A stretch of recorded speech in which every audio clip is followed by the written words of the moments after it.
we understand that you will be presiding over the Senate Committee of the Whole to investigate the drug war. No. Actually, Blue Ribbon. Sorry, Blue Ribbon pala. Blue Ribbon. Subcommittee. Yeah, the Blue Ribbon Committee. Yes. In place of PIA. Yes, Yes, sir. Tell us about it. That is the plan.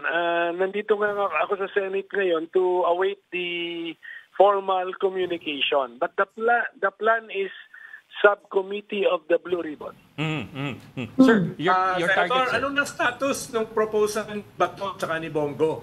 Yung kanilang proposal na motu proprio, mag-imbestiga yung committee ni Bato. At yan ba ay nireject na? Tapos na ba yun? Or is it nakasalang pa rin? Para sa akin, practically rejected na yun kasi ang ginagawa ng Senate ngayon, we are following the rules. Na Blue Ribbon lang yung pwede mag-motu proprio. Kaya nga kung hindi kaya ng chairman, nagsa-subcommittee pa kami. So we are really taking pains. We are really exerting the effort na masundan yung rules namin. Yes. Senator, may proposal si Congressman Ace Barbers na mag-joint investigation kayo with the Quadcom. Open ba kayo doon? Medyo mahirap siguro yon. Maganda yung idea theoretically, pero paano namin gagawin? Parang mahirap masyado, parang bycam yan eh. Mahirap. Anong tawag kaya doon, Bo? Quad? Yun nga sabi niya eh, kasi nagbabycam naman daw kayo eh, di kaya naman daw siguro yun, joint. Sabi niya. Hindi ba Pentagon? Hindi nyo alam gano'ng kahirap mag-schedule ng bycam. Ha? Ang hirap mag-schedule ng bycam kasi yung availability ng lahat, tinatanong mo pa eh. Mahirap po yung bycam. So how different do you so think... is it safe to say na cool yung Blue Ribbon Subcommittee to a joint hearing with the Quad Committee? Pwede na ba namin sabihin yun? Theoretically maganda, pero mahirap i-execute, kaya kanya-kanyang hearing na lang kami. At saka, yung Quad Committee kasi malalim na yung ano nila eh. Matagal na silang nakalarga eh.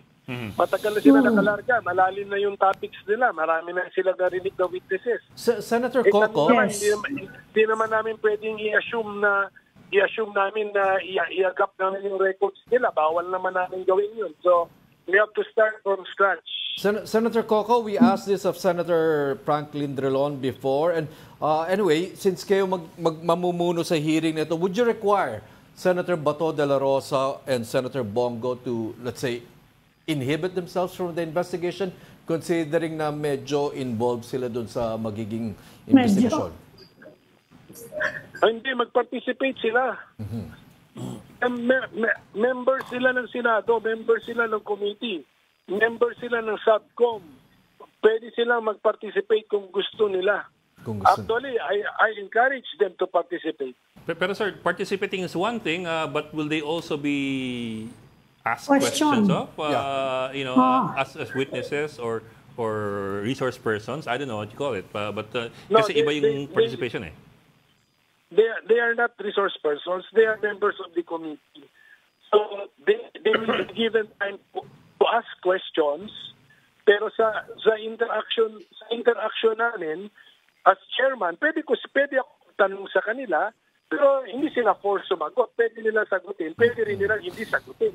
Kasi you might have the awkward situation, Senator Coco, no, where, for example, if hindi maganda yung nagiging pahayag ng resource doon sa investigation nyo, medyo baka ma-intimidate sila doon sa presence ng dalawang senador.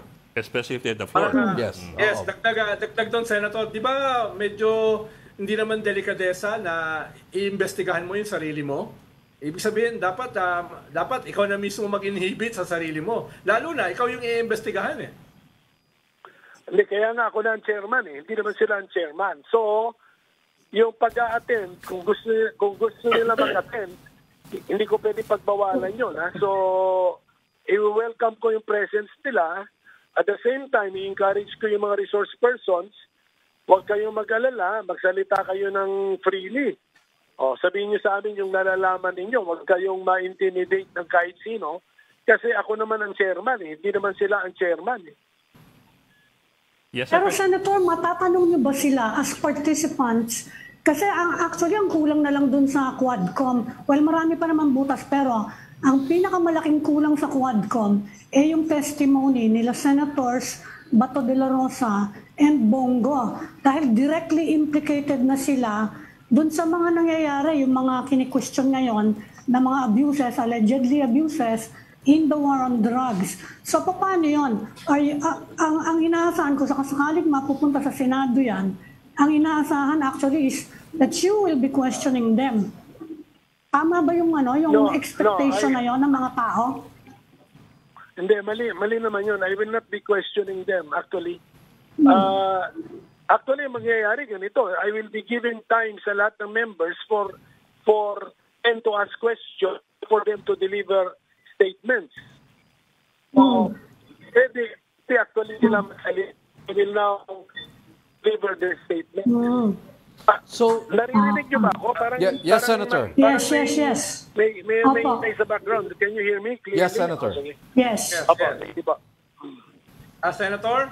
Sige po. Senator, kanina natanong namin si Congressman Ace Barbers na kung bakit hindi nila ginagamit yung testimony ni Las Cañas.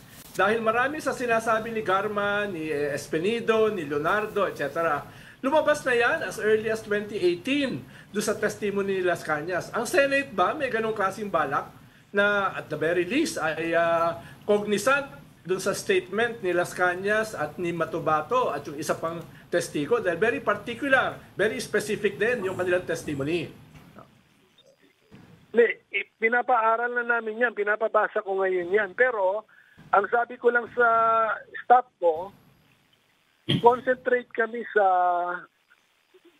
war on drugs ng Duterte presidency. So wag kami matempt bumalik sa nung time na mayor siya. Kasi dito tayo sa war on drugs 2016, June 2016 to June 2022. Para focus po kami. Hindi na kami babalik sa time na mayor siya. Okay naman yun, Senator. Pero sabi nga ni Garma, ang template na ginamit nila ay yung template ng Davao. So, ibig sabihin, may kaunting ugnayan. No? Kaya mahalaga na balik kung paano. No? Hindi. Kung sino yung nagsasabi na, kung sino makabanggit ng Davao template, ipapa-explain natin yon. What is that Davao template? Yun lang. Pero wag na natin buksan uli yung time na mayor siya sa Davao. Yun lang yung point ko. Dito na tayo sa time na presidente siya. Yan yung pag-usapan natin.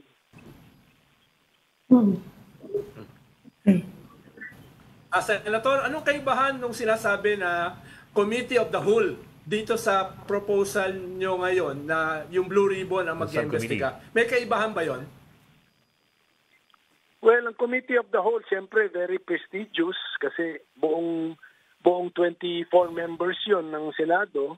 Pero yung Blue Ribbon kasi, napakalaking committee na yan, 17 members din. So halos buong Senate na rin yun, 17 members. Malaki na rin po yung committee na Blue Ribbon. Senator, na-monitor niyo naman yung mga nangyayari sa House, Quadcom, I'm sure.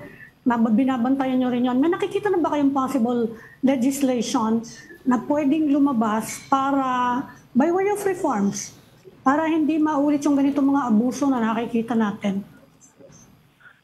Hindi ko na monitor 100%.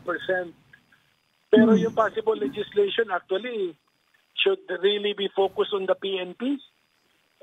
Yes. Meron kaming PNP reorganization bill noon, pero na-veto ni Presidente. So, mabuti kung balikan yun. Talagang lahat ng natutunan dito sa investigation na ito, dapat i-take into consideration para sa PNP modernization or reorganization. Lalo na siguro yung internal affairs. Senator, bakit po na-veto? Senator, bakit na-veto ni Presidente yung bill? Maraming reasons doon. Hindi ko na masyadong matandaan yung mga reason niya. Pero parang hindi yata niya nagustuhan yung laman ng bill na yon.